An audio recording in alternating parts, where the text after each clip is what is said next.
E muito boa tarde, Christian Charles na área, Christian Charles in the house. Começando a partir de agora, o Na Mira, informação, verdade, com muita informação, prestação de serviço, sempre procurando discorrer sobre temas da cidade de Peruíbe, Itanhaém, Mongaguá, levando a nossa realidade como ela é, sem máscaras e sem maquiagens.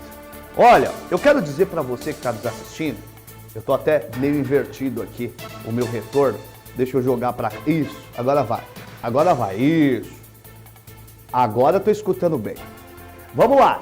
O que eu quero falar para você, meu amado telespectador, é que hoje no nosso Na Mira, nós teremos a presença do prefeito Dr. Luiz Maurício, prefeito de Peruíbe, prefeito do PSDB.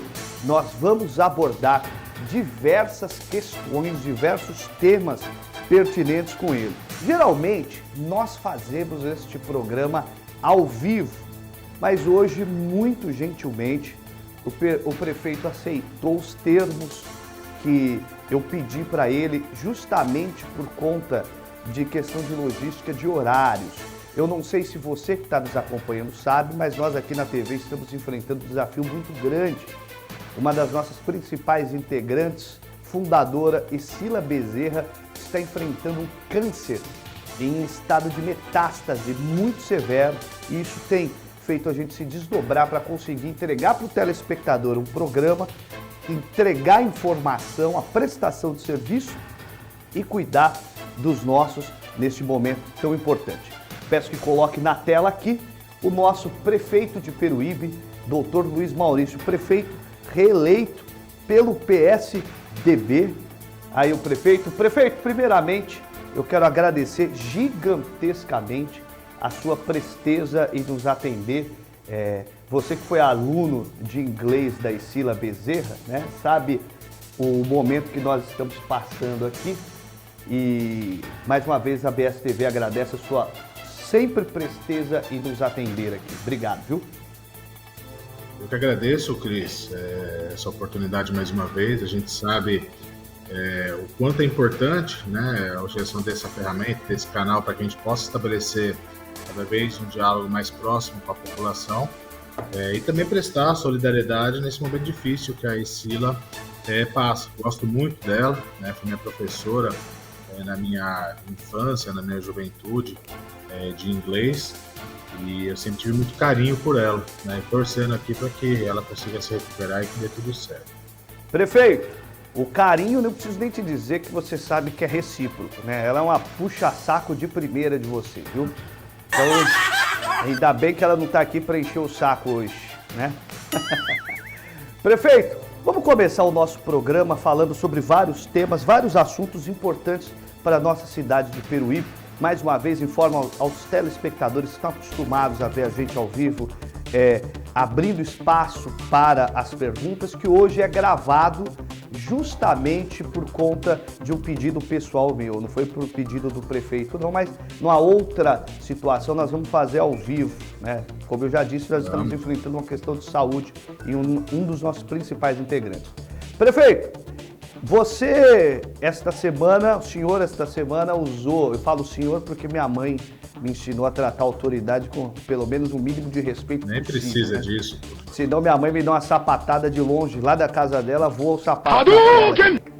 Prefeito, esta semana você usou suas redes sociais para falar que a partir de hoje mesmo, é isso? A partir de quarta hoje, estaria de volta a obrigatoriedade do uso de máscaras em espaços fechados. Isso me trouxe uma certa preocupação, porque até poucos vezes os números da Covid-19 na nossa região e principalmente na nossa cidade eram exemplo, né? Assim, e me parece que nós temos inclusive 2 casos de cidadãos peruibenses internados por conta da Covid-19. Paralelo a isso, também nas redes sociais você já anunciou a dose de reforço para jovens, se eu não me engano, entre 12 e 17 anos. As suas movimentações em termos de comunicação pública sempre começam nas redes sociais. Isso por acaso está mostrando que nós estamos voltando para um momento preocupante do combate à Covid-19, prefeito? Bom, Cris, na verdade, você tem acompanhado aí o nosso trabalho e nós nunca tivemos problemas na questão de tomar decisões quando elas são necessárias, por mais duras que elas sejam, né? E os números, por mais que estejam melhores do que estavam no passado, né? Já são números que começam a preocupar. A gente tinha, 30 dias atrás, das pessoas que faziam um teste nas nossas unidades e que eram notificados como casos suspeitos, apenas 4% dessas pessoas estavam sendo testadas positivas. Num período de 30 dias, esse número passou de 4% para 25%. Então, a cada número de pessoas, um quarto da população, né, acabava sendo testado positivo. Então, digamos que a gente teste 100 pessoas num dia, 25 pessoas estavam sendo testadas positivas. A gente ainda tem, e tomara que continue assim, um número muito baixo de complexidade do caso, né, de gravidade do caso. Então, são aqueles casos de agravamento, que dependem de uma internação e que muitas vezes, infelizmente, vem a óbito. E a gente tem uma expectativa, uma esperança muito grande que isso não volte a acontecer. Mas foi uma medida muito pensada aqui pelos nossos técnicos, né, tomada com base em dados e informações que a gente vem acompanhando. A pandemia, eu sempre faço questão de falar que a pandemia não acabou, mas que a gente tem e continua tendo essa responsabilidade nesse enfrentamento, né? A prefeitura e toda a nossa equipe vem monitorando os casos independente dessa flexibilização que aconteceu nesses últimos meses, que a gente torce para que isso continue. Então foi uma medida para que a gente possa realmente tomar medidas de forma preventiva, né? Então a rede escolar, tanto municipal, estadual, quanto também a rede particular, passa a ser obrigatório todos os alunos e funcionários e colaboradores das unidades de ensino a utilização de máscaras, assim como a recomendação, e ainda não é o caso de obrigatoriedade, mas uma recomendação para que se utilize as máscaras em ambientes fechados. A gente tem, repito, a gente tomou essa medida como forma preventiva para que a gente não chegue lá na frente numa situação mais grave, e eu particularmente acredito muito que isso não venha a acontecer, porque a vacina acabou dando certo e trazendo essa segurança maior à população, mas a gente conta com a colaboração e apoio de toda a população para que a gente consiga, nos próximos 30 dias, fazer com que esse índice de positividade baixe, a gente consiga novamente fazer a liberação do uso de máscara. Você disse que o índice hoje gira em torno de 25% nesse índice de positividade de quem chega lá na UPA, é isso, né? Isso mesmo.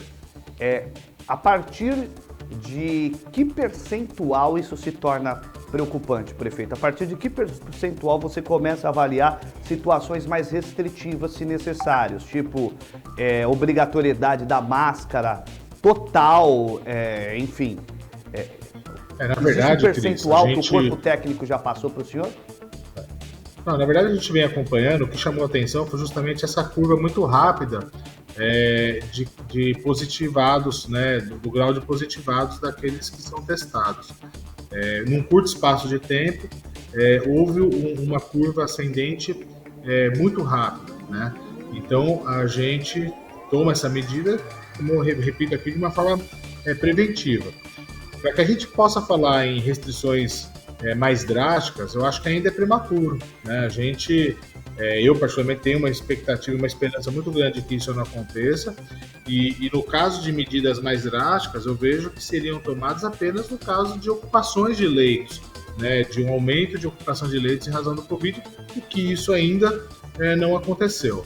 Mas eu vejo que o aumento das pessoas utilizando as máscaras vai fazer com que esse grau de positividade diminua nesses próximos 30 dias e a gente possa continuar esse controle que a gente vinha fazendo. Prefeito, não deixa de ser uma ironia, né? É o tipo de positividade que a gente pede para baixar, né? É impressionante. Prefeito, hoje na Câmara Municipal de Peruíbe deve ser votado a PL 04, é isso? Né? Que versa sobre os quiosques, sobre ali a Praça Ambrósio Baldim, o Porto de Pescas e coisa do tipo. Eu fico muito feliz, particularmente, que quando fiz reportagem, quando a gente debateu este tema aqui no nosso programa, a gente sempre fez essa sugestão de que tinha que chegar em um consenso, tinha que ser feito audiências públicas, um diálogo maior com os permissionários, para entender a situação toda, que o Ministério Público simplesmente precisava aparecer, participar ativamente também, porque é importante, porque foi uma recomendação do Ministério Público e hoje esta situação me parece que foi acordada em comum acordo e isso significa que os permissionários aí vão ter pelo menos alguma tranquilidade por um tempo. As primeiras informações jornalísticas que chegam para a gente dão conta de que nós estamos falando de que eles vão ter 5 anos para se organizar, deve ser criada uma taxa de contribuição para mantê-los no uso do espaço durante esses 5 anos, um refis específico para o saneamento de dívidas, né, para sanar as dívidas que alguns quiosques têm e coisas do tipo. Me parece que em comum acordo, permissionários, Ministério Público, Poder Executivo, Câmara Municipal, seguiram um caminho muito humano. Queria que o senhor avaliasse esta situação e dissesse para a gente, se fosse possível, o que foi decidido de fato, se dá para antecipar as emendas que foram anexadas ao projeto e como que o senhor enxerga? Esse assunto que não é novo, né, Cris? A gente que é antigo na cidade sabe que é uma polêmica bastante grande. Isso tudo, e não é à toa que passaram-se aí décadas e esse problema não foi enfrentado. E chegou, foi mais uma batata quente que caiu no meu colo, né? E a gente teve que fazer tomar essas decisões e essas medidas. Para aqueles que nos assistem e que não sabem o que está acontecendo ou que não acompanharam toda essa polêmica, né, a gente tem aqui no município de Peruíbe alguns bens públicos que são utilizados por terceiros, né? Então, os quiosques da praia, os boxes da Praça Ambrosio Baldini, os boxes da Praça Flora, o mercado de peixe, a rodoviária, enfim, todos bens públicos municipais, né, e que a legislação municipal, a lei orgânica do município e as leis ordinárias exigem que a utilização desses bens públicos sejam precedidas de um procedimento licitatório, né, o que nunca foi feito aqui na cidade, né, e que também a prefeitura possa arcar com, receber recursos, receber receita da utilização desses bens que estão tendo proveito econômico a alguém.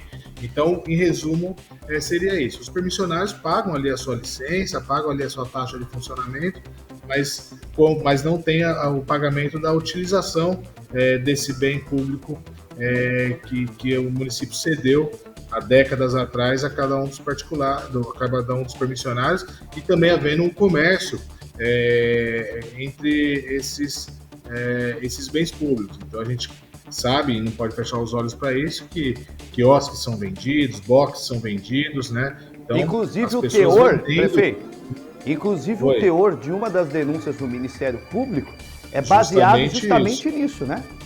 Justamente. Então, é um assunto que a gente veio conduzindo com o Ministério Público, isso desde 2017, quando eu assumi. A gente acatou, no primeiro momento, uma recomendação lá de 2016, né, que era o caso de proibir transferências de titularidade desses bens municipais, né, mas mesmo assim, a gente vendo realmente a necessidade de uma regularização da ocupação desses quiosques.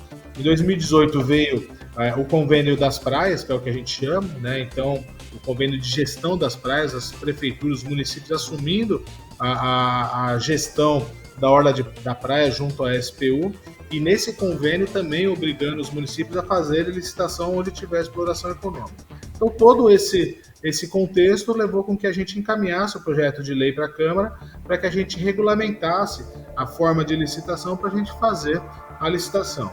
Em nenhum momento foi escondido o projeto de lei, não foi feito a toque de caixa, como alguns tentaram fazer com que isso parecesse estar acontecendo. E a ideia nossa, que foi um projeto que foi estudado por alguns anos aqui, a ideia nossa era que, após a aprovação da lei, a gente chamasse os segmentos para articular toda essa licitação, né, e dentro de um prazo que eles todos teriam. O Ministério Público apontando para nós nas reuniões, olha, o prazo de 1 ano é razoável, né, acima disso não entendiam como razoável e tal, e a gente veio conduzindo da forma que o Ministério Público vinha apontando a nós. Houve uma mobilização por parte de todo o segmento, que eu entendo natural, né, e eu acho que isso foi muito importante para que essa questão tivesse esse encaminhamento.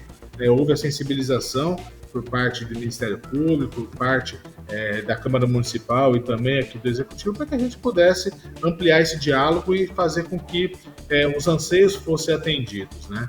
A OAB entrou nesse processo, fazendo uma audiência pública, onde todos tiveram a oportunidade de se manifestarem, né? E nessa oportunidade o Ministério Público falou que na questão de prazo dependeria do prefeito, né, estar decidindo e não do Ministério Público, diferente do que vinha sendo falado anteriormente. Então eu vejo como positivo essa mobilização, houve a sensibilidade por parte do Ministério Neste momento, Público. Prefeito, só para pegar aqui a cronologia. Prefeito, só para pegar a cronologia.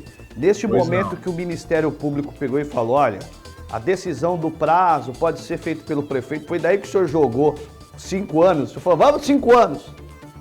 Não, porque, na verdade, Cris, o que acontece? Quando nós mandamos o projeto de lei para a Câmara, não tem um prazo, não tinha um prazo para que todos permanecessem. A gente tinha um prazo de fazer as licitações. Né?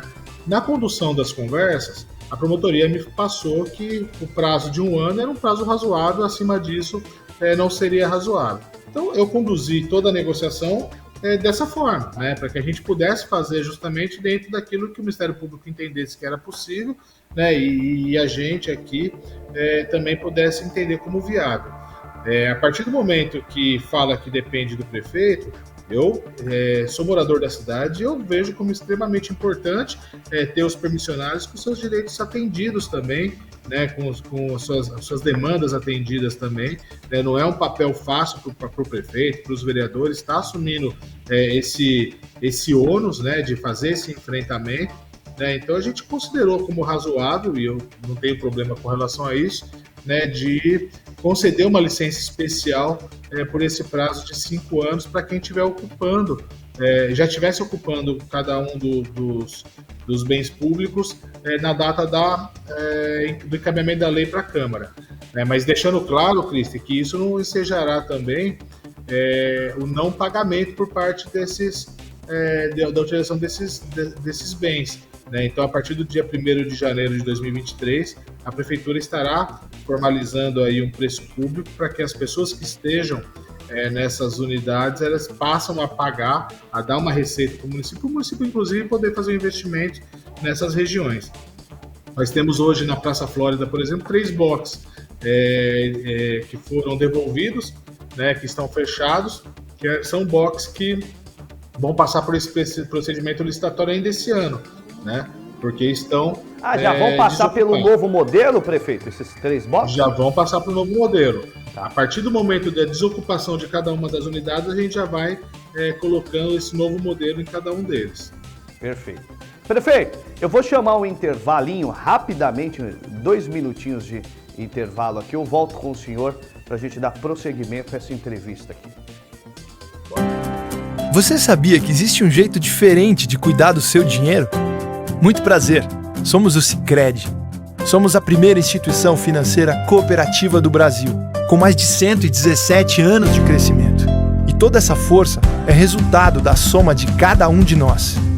Para uns, somos uma solução mais simples, humana e próxima para a sua vida financeira. Para outros, somos um parceiro que ajuda a sua empresa, ou ainda que impulsiona o seu agronegócio.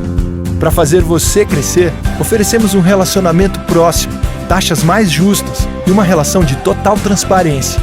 E o melhor, aqui os resultados financeiros da cooperativa são compartilhados entre todos. Os valores investidos ficam na região, desenvolvendo a economia local. Estamos aqui para fazer a diferença, na sua vida, na sua empresa no agronegócio, na comunidade. Então, vamos fazer juntos.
Volta comigo, né? Ó, lembrando pra você que este mês de aniversário da Conecta Car, a Conecta Car faz aniversário, quem ganha o presente é você. Você está concorrendo a essa bicicleta maravilhosa. Então tá precisando comprar seu carro, seu usadinho top, vai lá na Conecta Car, tá bom? Prefeito, vamos continuar o nosso programa aqui, o nosso bate-papo sobre os assuntos que interessam a nossa cidade e região. Os números das pesquisas eleitorais apontam que a disputa ao governo do estado de São Paulo está centrado hoje, se as eleições fossem hoje, num primeiro turno entre Fernando Haddad em primeiro lugar, segundo lugar o Márcio França e em terceiro lugar o Tarcísio de Freitas. Acho que em quarto ou quinto lugar aí, com algum empate técnico, me surge o Rodrigo Garcia. O governo do senhor no primeiro mandato e no segundo mandato foi muito parceiro do governo do estado. Isso possibilitou o avanço de diversas obras e a chegada de recursos, como por exemplo, parte do recurso que deve ajudar a avançar a questão do Hospital de Peruíbe, que é um sonho de todo mundo, eu imagino. Embora a gente precisa um dia pegar um programa só para discutir esse assunto. Esta impossibilidade, eu não digo que isso vai acontecer, mas esta impossibilidade do governador, atual governador em exercício, Rodrigo Garcia, não vencer o pleito de 2022, pode atrapalhar o planejamento, a liberação de algum recurso, algo que o senhor vem enxergando para a cidade a longo prazo? Cristian, eu vejo o governador Rodrigo Garcia como dos políticos mais preparados do Brasil e com maior capacidade de gerenciamento de um governo, seja ele municipal, estadual, federal, que alguém pode ter. Foi o grande líder do governador João Dória nessa gestão, e eu faço questão de falar e de reconhecer a todo momento que Peruíbe nunca recebeu tanto recurso quanto agora nesse governo. A gente está finalizando licitações importantes aqui na prefeitura, como a do hospital, como você falou, já temos a empresa vencedora, deve estar sendo publicado no Diário Oficial amanhã, na sexta-feira ou na terça, os vencedores da licitação, e aí a gente assinar o contrato e começar a obra ainda no mês de junho. A gente está finalizando agora a licitação de urbanização da Orla lá no Ruínas, são quase 6 milhões de reais sendo investidos lá, também recurso do governo do estado. Já estamos em obra aqui no Parque Turístico, também de urbanização da Orla da Praia, quase 6 milhões também de reais investidos, também recurso do governo do estado. Estamos para começar agora a pavimentação da Rua 5, lá no Jardim Somar, também recurso do governo do estado, mais 3 milhões de reais. Nós estamos para terminar a licitação também agora de várias vias, são mais de 20 milhões de reais de investimento em infraestrutura, as ruas lá no Parque do Trevo, Avenida Josedi, ruas no São José, também no Caraguava, mais de 20 milhões de reais, também recurso do governo do estado envolvido, uma creche no Parque Dávila, para os alunos ali do Jardim Brasil, vai ficar atrás do posto do Jardim Brasil. Na verdade, a creche chama Creche Parque Dávila, mas fica ali atrás da UBS do Jardim Brasil, também recurso do governo do estado, mais 4 milhões de reais. Estou falando aqui as obras que estão em fase de licitação, que estão para iniciar, sem contar tudo aquilo que já tem sido feito e que está para ser liberado. Então o Peruíbe nunca recebeu tanto recurso, e a população precisa saber que dessa relação que nós temos hoje com o governo do estado e o olhar do Rodrigo Garcia para o município de Peruíbe. O Rodrigo é um governador que eu tenho relação direta, é um governador que eu troco mensagens, que eu falo no telefone, que sabe onde é Peruíbe, que conhece o prefeito Luiz Maurício, que conhece os vereadores de Peruíbe, que conhece a população de Peruíbe, que resolveu problemas importantes na nossa cidade para investimento, como o hospital, que foi quem liberou recursos quando nós tivemos problema com as enchentes, com problema com os danos trazidos pelas chuvas no município. Né? Então, eu vou ser o primeiro a levantar a bandeira aqui com relação à importância da reeleição do Rodrigo Garcia no governo do estado. Eu, particularmente, acredito muito, Cristian, falando agora na questão, acredito muito que o Rodrigo chegou que ganha a eleição. Nós estamos falando de um início de processo eleitoral, estamos falando de alguém que está no governo do estado que não era conhecido, né, e que agora passa a ser conhecido por parte da população. E estamos falando de um processo eleitoral onde a população vai ter oportunidade de reconhecer o trabalho que está sendo feito, né, de reconhecer tudo aquilo que foi feito por um governo na sua região ou no seu município. Eu, particularmente, vejo com grande chance, mesmo as pesquisas não apontando isso, e se você pegar como exemplo, lá em 2018, há um mês e pouco da eleição, o Márcio França era o governador em exercício e tinha 4% de intenções de voto, né, e chegou no segundo turno e quase ganhou a eleição do João Dória. O Rodrigo tem esse tempo agora para ficar conhecido, para que a população saiba o quanto ele fez pelo estado, o quanto ele fez por cada uma das cidades, e eu tenho certeza absoluta que ele chega no segundo turno e que ele ganha a eleição e será o governador reeleito agora em 2022. Olha, prefeito, até recordando aí, viu? Você recordou o caso do Márcio França, né? Eu tinha cantado a bola pro senhor, você lembra, né? Falei, ele vai pro segundo turno, e por pouco não ganhou mesmo, né? Mas assim... E se pegar 6 meses antes da eleição em 2016, eu não era prefeito em Peruíbe, 6 meses antes da eleição em 2020, todo mundo falava que eu não iria ser reeleito, né? E as urnas mostraram isso. É um trabalho de rua, conversando com as pessoas, mostrando a realidade, olhando no olho da população e falando tudo o que foi feito, que poderia ser feito, que pode ser feito nos próximos anos. É isso que a gente vai fazer, e eu vou ser o primeiro a sair na rua e pedir voto para o Rodrigo, porque eu acredito no projeto do Rodrigo Garcia.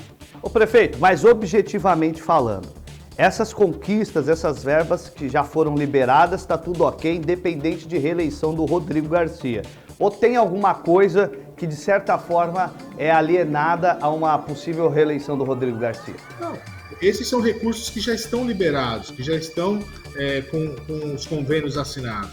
Nós temos uma série de outros projetos, Cristian, que estão para acontecer, que a gente mantendo essa relação, sabendo onde que é o município de Peruíbe, tendo essa relação de responsabilidade e uma relação institucional sadia, a gente vai conseguir contemplar outros projetos aqui para a cidade. A gente tem demandas importantes ainda que não foram atendidas. Né? O próprio custeio da nossa maternidade é uma das demandas que a gente está levando ao governador, né? Porque a gente conseguindo encaminhar o custeio da maternidade, a gente libera aí quase 15 milhões de reais por ano que a gente pode fazer outros investimentos na cidade. O custeio do hospital, quando estiver pronto o hospital... É uma baita conquista o custeio. Hospital e não ter dinheiro para custear. Né? Então vai precisar dessa relação com o governo do estado para que a gente consiga pleitear esses investimentos para a cidade. Né? Então a gente tem hoje um cenário político para governador bastante interessante. Né? Hoje lidera as pesquisas quem? O ex-prefeito Fernando Haddad, né, que com todo respeito, foi um prefeito que foi rejeitado no município de São Paulo, perdendo a reeleição no primeiro turno por João Dória. Né? E hoje ele lidera o governo, as intenções de voto para o governo do estado, e eu, particularmente, não acredito que ganhe a eleição, mas sei que tem grande chance de ir para o segundo turno. Né? A gente tem cara aí de Márcio França, hein? O ex-governador Márcio França, né, que hoje se coloca como candidato, né, e que é uma pessoa aqui da região, mas a gente viu na última eleição municipal, ele como candidato a prefeito na cidade de São Paulo, que não teve uma votação expressiva, né? Então, havia uma grande expectativa com relação ao Márcio França e a votação dele foi inexpressiva no município de São Paulo. A gente tem outra candidatura que é do Tarcísio, que é a candidatura do presidente Bolsonaro, né, que é uma pessoa que não é do estado de São Paulo, foi um bom ministro de infraestrutura no governo federal, mas que foi o Ministério de Infraestrutura que menos mandou recurso para o nosso estado, né? E a gente não pode, Cris, acreditar que alguém que não é do estado, que alguém que não conhece a região, possa ser aí um bom governador. Eu acredito realmente nessas relações e por isso que eu acredito que o Rodrigo Garcia vai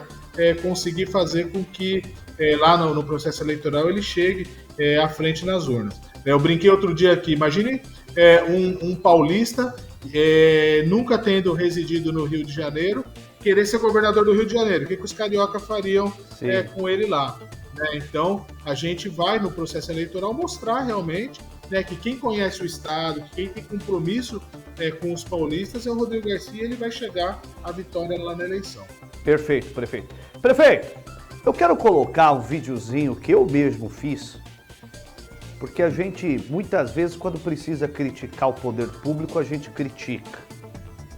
Eu aqui, você sabe muito bem que, seja na televisão, seja muitas vezes ligando, mandando mensagem, eu encho o saco do prefeito mesmo quando é necessário. Agora, tem coisas que causam uma certa revolta, prefeito. Eu vou pedir para colocar o vídeo da Praça Flórida e eu volto para falar com o prefeito. Gente, dá uma olhadinha, eu tô na Praça Flórida, nessa correria, mas eu vim dar uma olhadinha na praça e tal. Olha o que já conseguiram fazer. Já conseguiram quebrar a Praça Flórida. E segundo informações, quebraram do outro lado também. Foi uma galera tentando pegar bola de futebol. Como aqui é gesso, aconteceu isso, ó.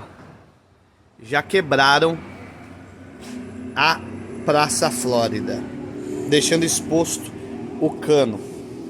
Vamos cuidar, gente, do que é nosso. Isso é tudo nosso. E vai dinheiro público para consertar.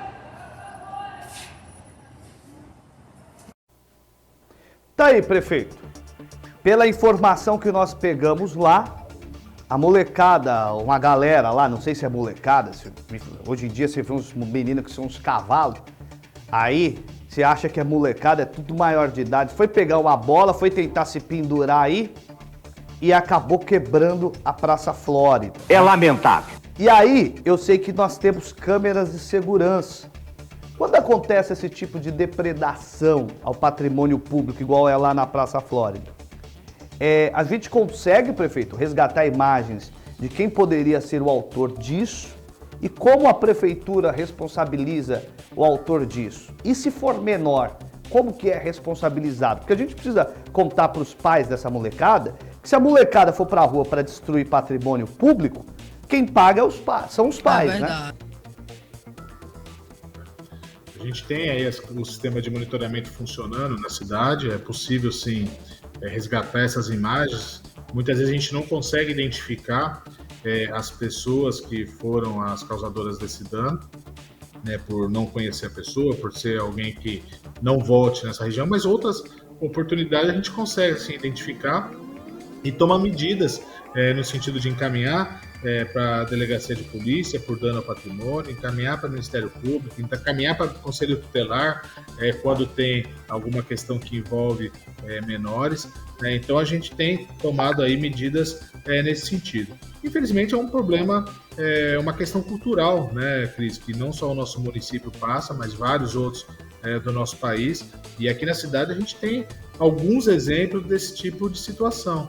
Você está falando na Praça Flórida. Praça Flórida é uma obra de grande sucesso, que entregue na nossa gestão, que revitalizou toda uma região, que fez com que fosse um dos locais mais visitados passa a ser um dos lugares mais visitados da nossa cidade, né, com atividades na questão gastronômica, esportiva também, de cultura e com relação aos artesanatos e apresentações artísticas, esportes, né? Mas a gente tem isso acontecendo em outras regiões. Você pega a própria Academia da Saúde aqui na Vila Romária, outro espaço que a gente também está com grande dificuldade. Toda vez que a gente arruma, vão lá e faça a depredação. Lá no Mirante da Torre, a mesma coisa. Já arrumamos algumas vezes lá. E ontem mesmo, já entraram lá de novo para furtar fios, furtar equipamentos. A gente tem o próprio Parque da Cidade, um investimento também de R$4 milhões lá no passado, que depedrado tudo, hoje a gente está tendo que fazer todo o investimento novamente, né? E a grande realidade é que o poder público não tem condições de estar em todos os lugares a todo momento, né? A população como um todo precisa entender que tudo isso é nosso, né? Que precisa ajudar a cuidar, que precisa ajudar a fiscalizar, né? Que precisa fazer com que isso se permaneça em condições de ser utilizado por cada um de nós, né? Então, é um papel como cidadão que nós temos que ter a todo momento, né? E que eu suplico aqui a toda a população que nos ajude nesse processo. Tem que ter consciência, né? Porque no final das contas, aí o camarada depois reclama: mas está faltando pavimentar a minha rua. Muitas vezes o investimento que poderia ir para a tua rua volta para uma coisa que já estava pronta, que foi depredada. Essa é a grande verdade. Porque a administração pública se trata de prioridades, né? E as pessoas precisam entender isso. Prefeito, um outro ponto aqui, eu sei que a gente está com o tempo meio corrido, mas outro ponto que eu queria destacar aqui é a respeito justamente disso, segurança pública, né? Nós vimos um aumento, tanto na região metropolitana da Baixada Santista e no Brasil, de certa monta, a respeito da criminalidade que tem aumentado bastante. O Peruíbe não é diferente e tem assustado. Furtos e roubos têm acontecido à torta à direita. Aqui no Namira, todo dia nós estamos denunciando, estamos mostrando. Ontem teve um entregador que foi assaltado à mão armada. Todos os dias nós temos um caso como este.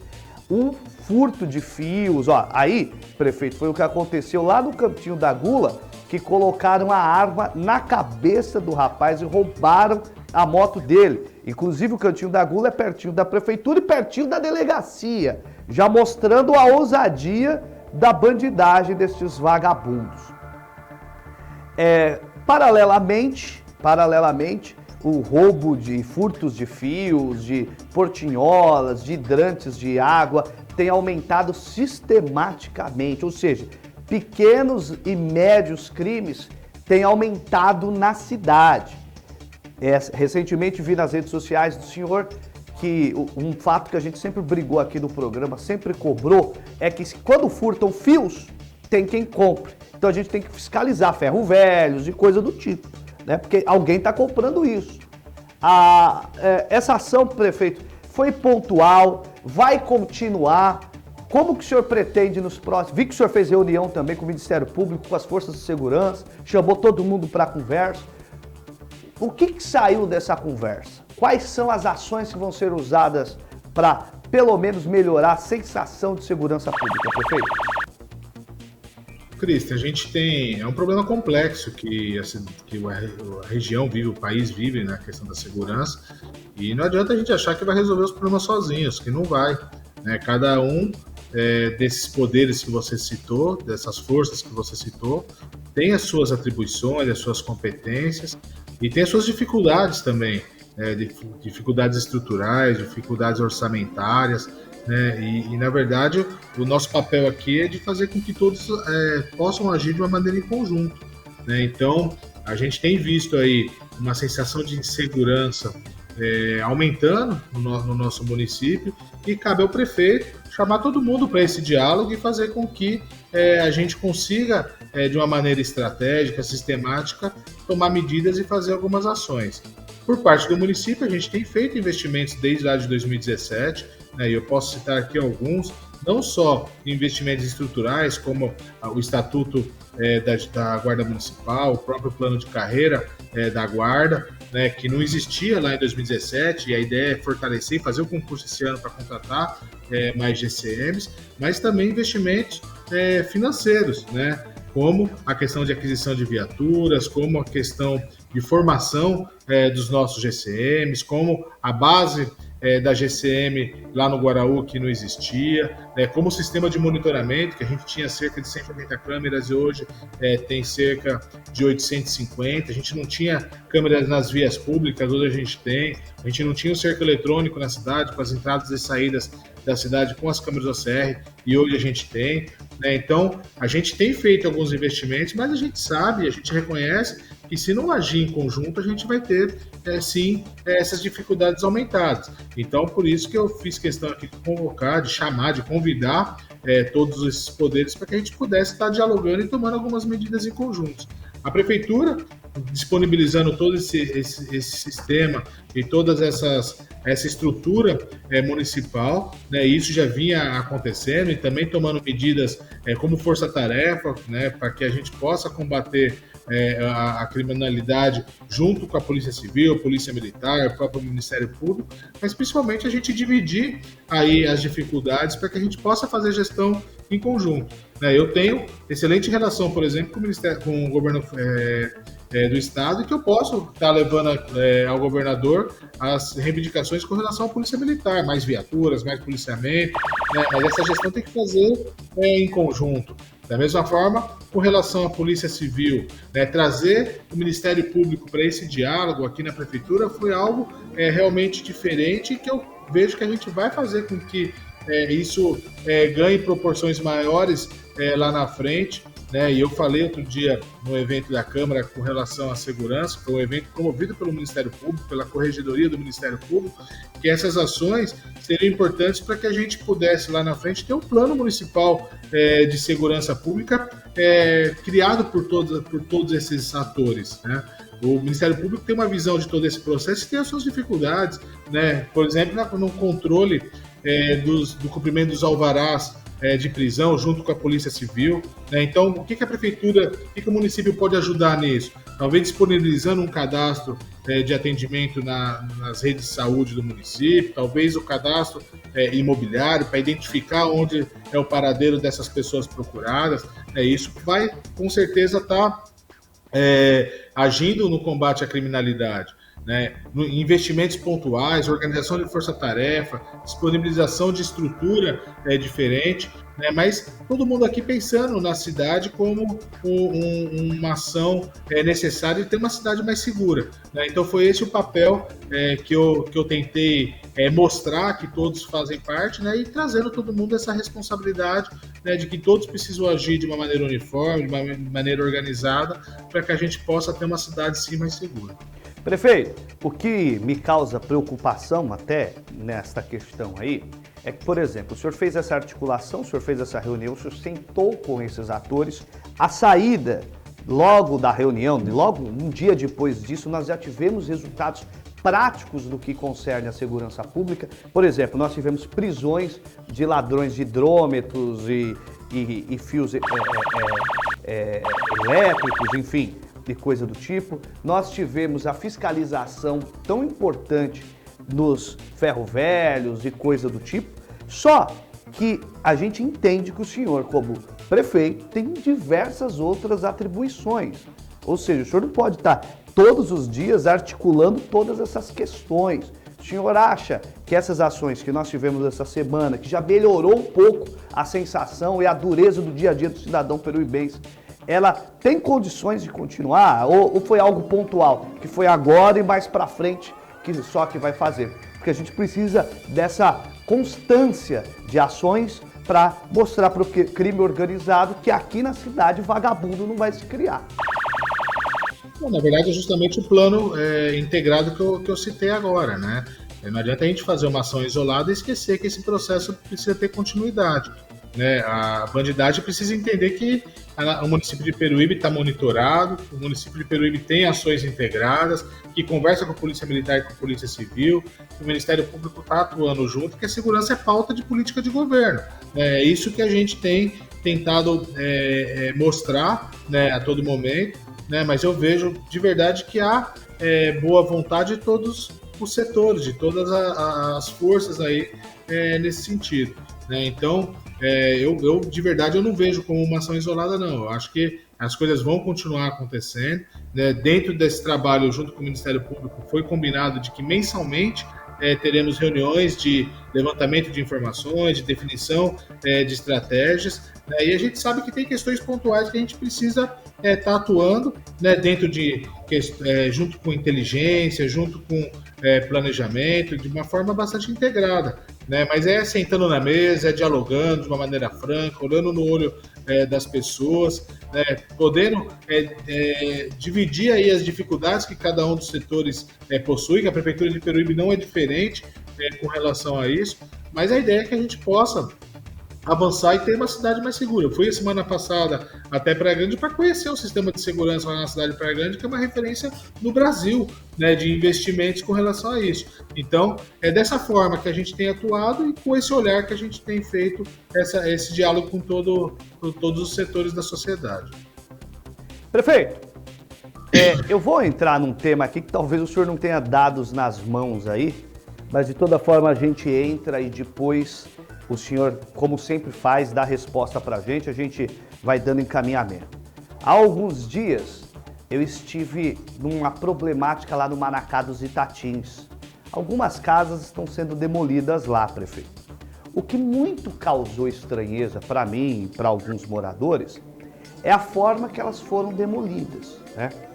As pessoas, inclusive segundo informações delas, elas não tinham informações do porquê que as casas seriam demolidas, não tiveram oportunidade de se defender junto a um processo administrativo por parte da Prefeitura Municipal, segundo as próprias pessoas.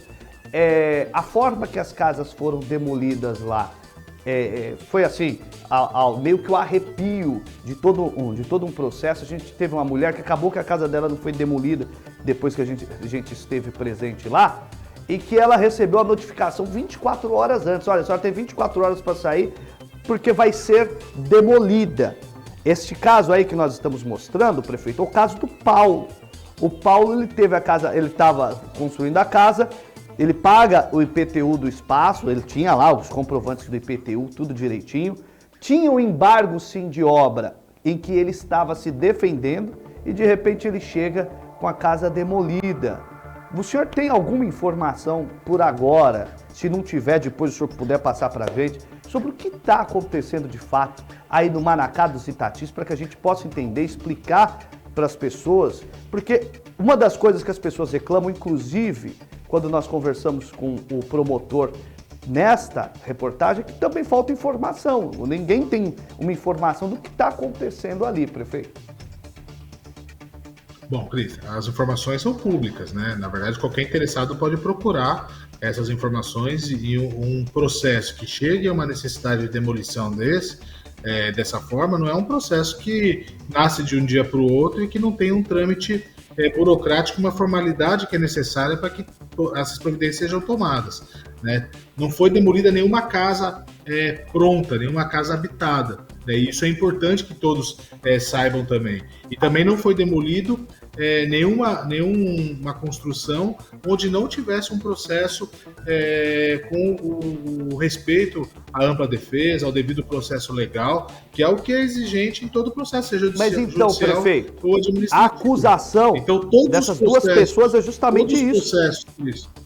Todos os processos de ações de fiscalização que cheguem em algum momento à demolição, eles tiveram um procedimento administrativo com notificação, com oportunidade de defesa, né, e que chega no momento de demolição.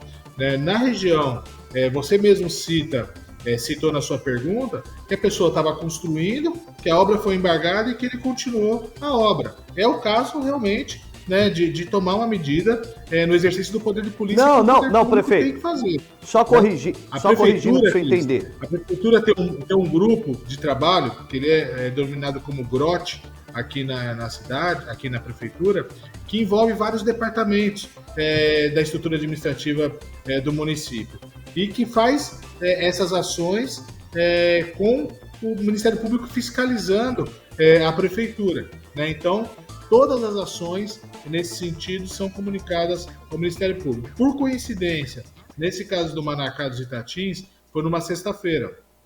quinta ou Sim. sexta-feira. E foi um dia que o promotor de justiça tinha uma reunião comigo aqui no gabinete, o doutor Orlando. E ele chegou aqui perguntando, né, o que tinha acontecido, porque tinham ido procurar lá no Manacá. E o doutor Adelso, que é o nosso procurador-geral, que é quem coordena essas ações, né, explicou quais eram os casos, né, e ele falou, então já sei o que é, e eu já estou sabendo qual que é o encaminhamento. Então, por que eu estou citando isso como exemplo, Cristo? Porque você ou os próprios moradores, e anteontem, eu particularmente atendi um grupo de moradores do Manacá aqui no gabinete, que foi o seu Oswaldo, que é uma das pessoas que eu conheço e que estava aqui presente, que organizou, junto com a filha dele, com a Fabiana, a reunião. Eu tive a oportunidade, junto com o doutor Adelso, de explicar essas ações. Nenhuma casa acabada foi demolida. Nenhuma casa foi demolida sem a prévia notificação. Nenhuma casa foi demolida sem oportunidade de defesa para quem estivesse lá construindo. E todas essas ações, por mais difíceis que sejam, são no exercício do poder de polícia da prefeitura, respaldado na legislação, no qual a gente é obrigado a fazer. Eu estou aqui na prefeitura para cumprir a lei. Sempre falei isso, que eu sou cumpridor de lei e a gente vai estar tomando essas medidas. Ô prefeito, eu até passo aqui a informação, até para atualizar, por exemplo, na questão da casa do Paulo, ele tinha um processo na prefeitura de uma casa que foi embargada, a casa dele foi embargada. Ele estava se defendendo do embargo da casa. O senhor recebeu o promotor aí, nós quando questionamos o promotor não tinha sido notificado da demolição da casa do Orlando, por exemplo, e do... Não, mas nem precisa, o promotor não precisa ser notificado mesmo. Na verdade, a prefeitura tem total liberdade de tomar essas medidas, liberdade não, obrigação de tomar essas medidas. Né? E o senhor reafirma que essas demolições todos tiveram o amplo direito de defesa?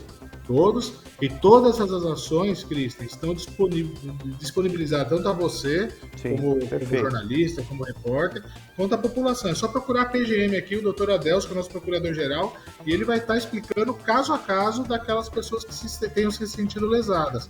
A informação que eu acompanhei aqui, que eu tenho aqui, que todos tiveram o devido processo legal respeitado. Perfeito. Prefeito, eu já deixo aqui afiançado, agradeço o senhor pela resposta, ainda bem que o senhor tinha a resposta na ponta da língua aí. Eu vou procurar o Adelson, muito provavelmente nos próximos dias, para que ele explique para a gente esses casos aí, e se caso tiver algum outro tipo de problema, aí eu entro em contato com o senhor para a gente encher o saco, para ver o que está acontecendo de fato, para que o cidadão... Importante a gente ser transparente e prestar contas a você e à população. Sim, perfeito, prefeito. Prefeito, nós estamos no finzinho do programa aqui, e eu quero destacar agora um assunto que talvez o senhor sabonete, quando o senhor quer, o senhor vai fugindo aí, eu sei que é assim, mas não dá para fugir. Recentemente, já começou no município de Peruíbe uma série de pesquisas eleitorais, até da Brada Pesquisas Eleitorais, encomendadas por uma rede de emissora que, por sinal, não tem um sinal aqui, que é os nossos queridos amigos da Santa Cecília TV, que são amigos de fato meu, assim, mas eu achei curioso o interesse na cidade de ter o sinal da TV na cidade, mas isso mostra que eles estão num grau de democracia e de pluralidade assim acima do comum. Eu acho isso muito bonito. Começaram as pesquisas, já começam a se falar da sucessão ao senhor que foi eleito 2 vezes. Eu imagino que o senhor deva ter um planejamento aí para se fazer o seu sucessor, né? Faz parte do jogo político, né? Eu não posso ser hipócrita, até porque eu participo também do processo político, a gente acompanha isso de perto. Prefeito, o senhor já tem um sucessor que o senhor já mirou, apontou dele e falou, é este? Essas pesquisas, por um acaso, influencia alguma articulação política do senhor? Como que o senhor enxerga o cenário? Ou o senhor vai usar aquela desculpa padrão, assim, olha, eu só estou pensando no meu governo agora, eu estou pensando em política só para 2024. Muito cedo, Cristian, muito cedo. Não dá para a gente tratar de eleição, a gente perde o foco, tem que continuar trabalhando bastante. O foco é na gestão, é na administração. Eu tenho confiança no trabalho que está sendo executado, eu tenho confiança na nossa equipe, no nosso grupo político. Eu acho que a gente vai chegar em 2024 muito forte, com muitas entregas, né? E o processo eleitoral é lá em 2024. Se a gente começar a discutir isso e pensar isso agora, a gente acaba atrapalhando o andamento das coisas, acaba atrapalhando a administração, acaba atrapalhando os ganhos que a cidade pode ter, né? E realmente esse é o meu olhar, e não é desculpa não é querer ser ensaboado, é o que eu acredito realmente. Né? 2 anos e meio antes da eleição, falar em pesquisa eleitoral, né, não dá para a gente tratar desse tema como algo que seja certeiro. É lógico que as pesquisas são feitas, eu sou o primeiro a apoiar a realização de pesquisa, eu trabalho enxergando pesquisa, você me conhece, sabe que eu gosto disso, e eu sei que você também gosta. A gente divide até às vezes opiniões, né? É verdade, mas é muito cedo, Cris, não dá para a gente tratar de um nome exato, e até porque a gente tem uma equipe aqui que tem cada um tem a sua vontade, cada um tem seus anseios, né, e a gente tem que trabalhar para que a gente chegue forte realmente como um grupo político consolidado, que é o que a gente tem mostrado na cidade, muito forte, que a gente continue nessa caminhada avançando, nessa caminhada de progresso, de um trabalho sério, transparente, de responsabilidade, né, que é o que eu tenho pautado desde 2017. Eu, de verdade, eu acredito nesse trabalho, né, acredito nesse projeto, né, e eu tenho convicção que nós vamos chegar em 2024 com muita chance de eleger o nosso sucessor, independente de quem seja ele. Prefeito, só para concluir de vez agora, evidentemente que aqui o Namira, ele tem uma característica de cobertura policial e cobertura de prestação de serviço, né? Esse é o foco. A gente não faz jornalismo político local e regional. A gente até tem outros programas que abordam a questão. Mas se nós fizéssemos, seria muito chato a cobertura política do seu governo. Por quê, prefeito? O senhor geralmente não mexe muito em equipe, né? Geralmente fica com a equipe por um bom tempo, né? Outros governos mudavam assim como mudava de roupa. E tem pouca ou quase nada de reforma administrativa na sua equipe. O governo Luiz Maurício tem alguma novidade para os próximos meses, dias, anos de equipe? Ou é essa equipe que o senhor pretende, se Deus permitir, evidentemente, seguir até o final do seu governo? É aquele ditado que time que está ganhando não se mexe, Cris. A gente tem... eu tenho confiança em toda a equipe, mas... A gente teve substituições, nós trocamos cerca de 30% da nossa equipe de governo de um mandato para o outro. Né? Então, a gente houve sim uma oxigenação aqui interna da nossa equipe, né? E eu falo para a nossa equipe, para todos eles, que ninguém tem cadeira cativa. Né? A gente tem que estar trabalhando, tem que estar cumprindo metas, tem que estar dando o respaldo para a nossa sociedade. Né? Eu acredito que é desse jeito que a gente tem que estar trabalhando, né?